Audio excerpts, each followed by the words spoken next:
Okay, we are going to look at Kant's distinction between boundaries and limits. It's a very important distinction, and we will be looking at it several times. Today, we just want to introduce the distinction and see if we can say anything about it. This important distinction was introduced by Kant in his book Prolegomena to Any Future Metaphysics. And this distinction, or the book as well, short book, which relate to Kant's theoretical writings, that is, his writings which are related to knowledge. And it came before his main work, Critique of Pure Reason. But with Prolegomena, Kant's established the basic framework which we find in Critique of Pure Reason, and so it belongs to the writings which represent the views of the mature Kant, so to speak. So let's have a look at the distinction and see what it is about. So the distinction is between boundaries and limits. And a lot of people may confuse both or just know Kant's conception of limit. But they are both important. On their own, they don't establish the revolutionary framework of Kant, but in combination, they do. So the limits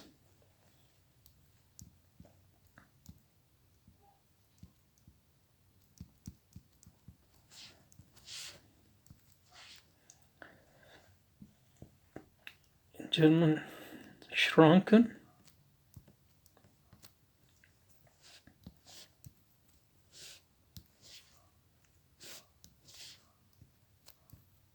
That's the limit. And then we have boundaries.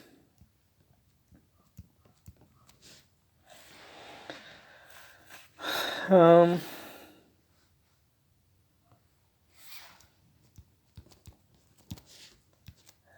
that is Grenzen.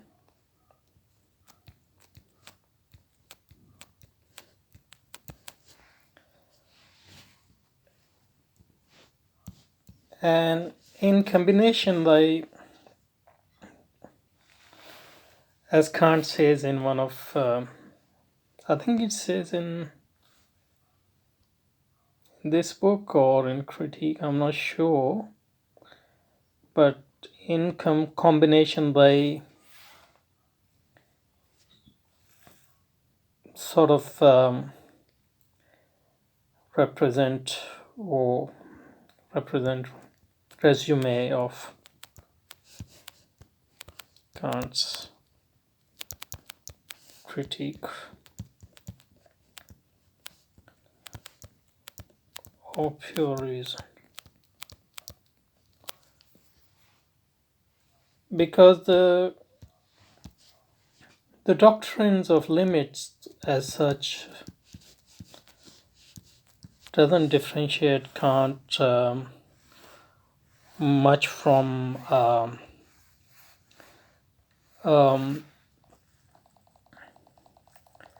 Hume.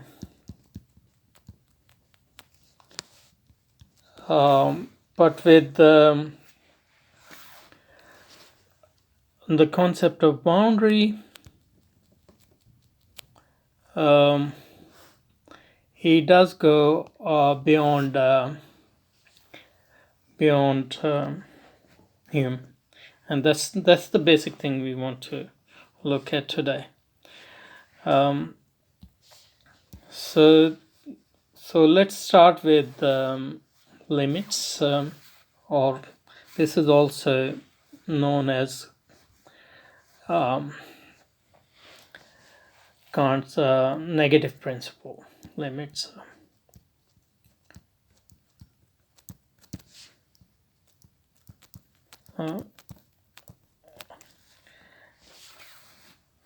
actually some British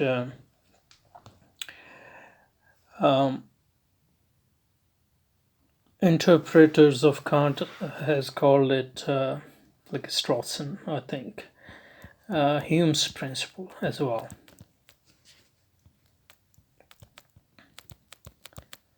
Principle.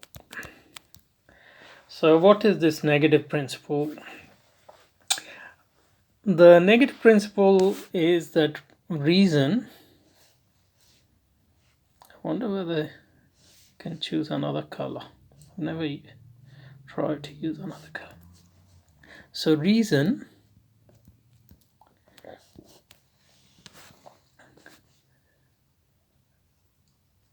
never teaches us. So reason never teaches us anything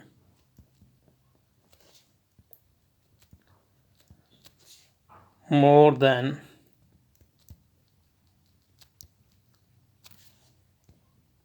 can be known in experience.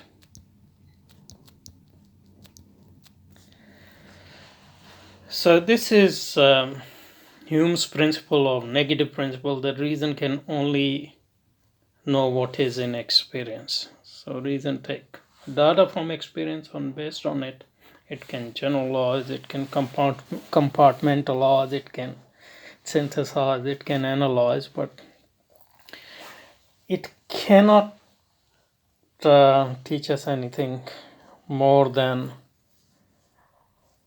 that can be known in experience. So let's write it a bit more. So reason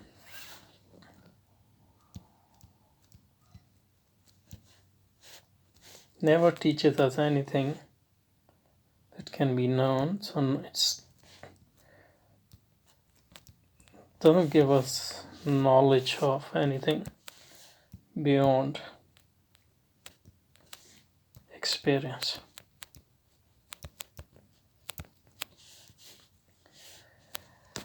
And by reason, Kant here mean theoretical reason.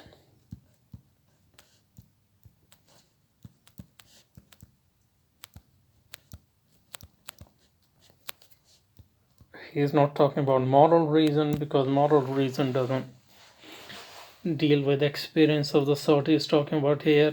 He is not even talking about aesthetic reason or the type of reason he talks about in the third critique. He's only talking about the theoretical reason. And he's talking about knowledge. And he's talking about experience.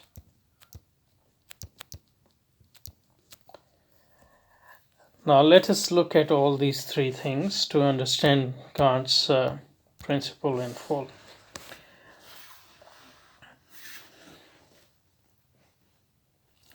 So reason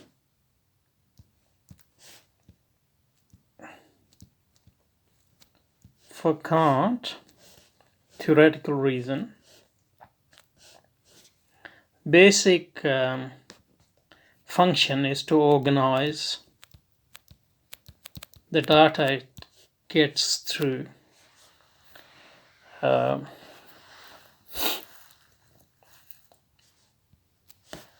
experience.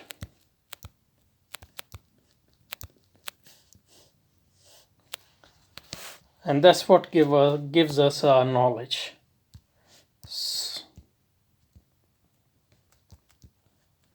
And this organization is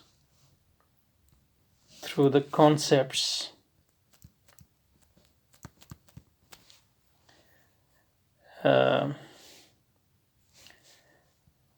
which are the subfunction of reason, which Kant called the understanding. And so reason give us, and is specifically the understanding give us the organizing principles, and experience give us information.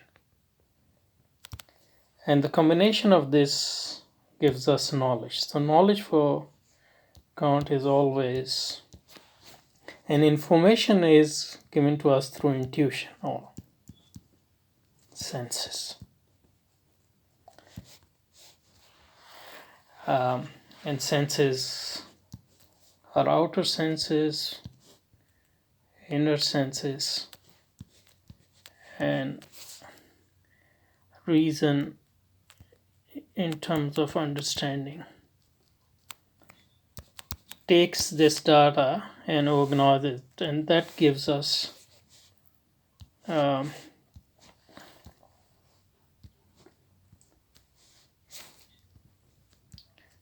knowledge. So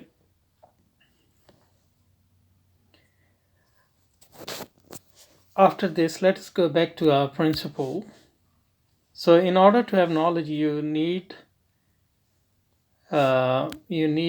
senses to give you information and reason to organize it. So if reason is blind in the sense that it doesn't give us, in Kant's sense, it doesn't give us any information. Only senses give us information, and senses on their own can't give us knowledge because they are just bunch of information without any organization, and we won't be able to understand. And knowledge is the combination of reason plus intuition in that sense. So that's knowledge for Kant. Now Hume's principles, Hume's principle, negative principle, Kant's negative principle says that reason doesn't teach us, reason never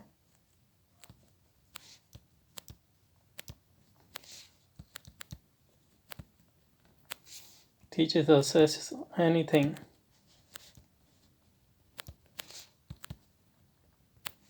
more than we can know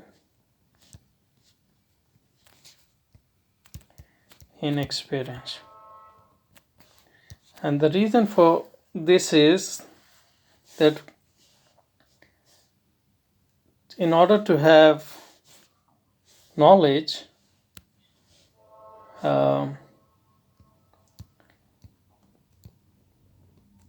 we need senses to give the reason information. And senses can have information only through experience, whether it is outer experience and inner experience. That's why what is beyond experience we can't have knowledge of, because we won't have information about it. I mean, reason can speculate about it, but that speculation is blind in that sense. It doesn't have any determinate content, because determinate content only comes from senses, and senses can't give us anything beyond what they can experience. And what they can experience is either our inner self, or what goes inside, and or outside what we can get from 4 or 5 senses we have. So, and although the terminology is different, and there is some crucial difference in the senses in which Kant uses the term reason, but this is basically what Hume says as well, that we can only have the knowledge of what we get through sense experience. And that's basically what all the British empiricists says. I mean, there are crucial distinctions, and this there are crucial differences, but as philosophers say, mutatis mutandis, we can say that Hume can accept um, Kant's negative principle as his own experiment. But if Kant had stopped there, then we won't have anything new, or not much new. So he goes, and that comes through Kant's boundary principle.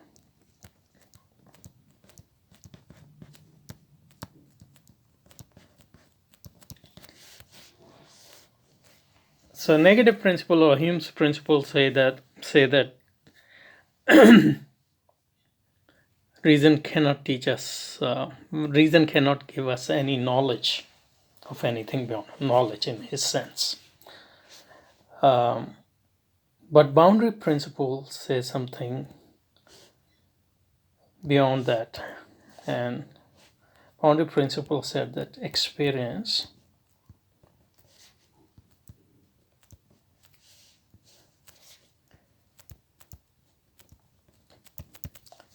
does not exhaust reality.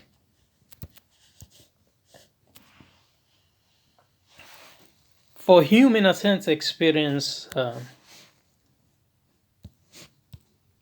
exhausts reality.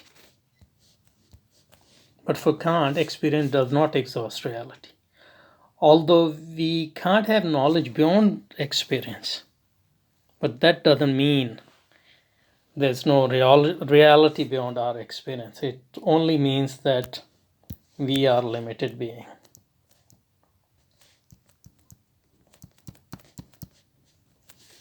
beings as far as our knowledge is concerned.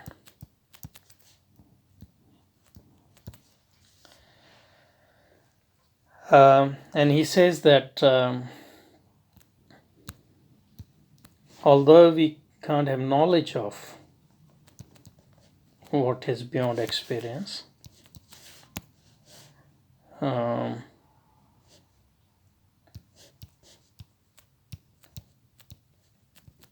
because our knowledge, the nature of our knowledge is that we have to have senses plus reason. Senses can't have anything beyond experience.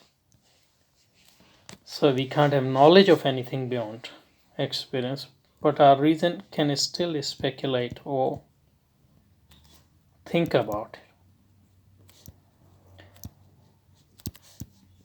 And thinking for Kant is different from cognition or knowledge.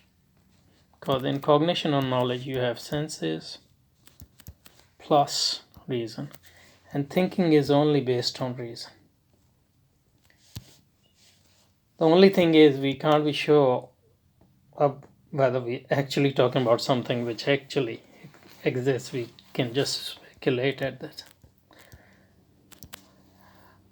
So that's as far as theoretical reason is concerned. But in Kant's case, the hope still is open because there are two other reasons: practical reason, which is moral reason. We deal with morality, and then aesthetic reason, which deals with beauty and concepts related to it.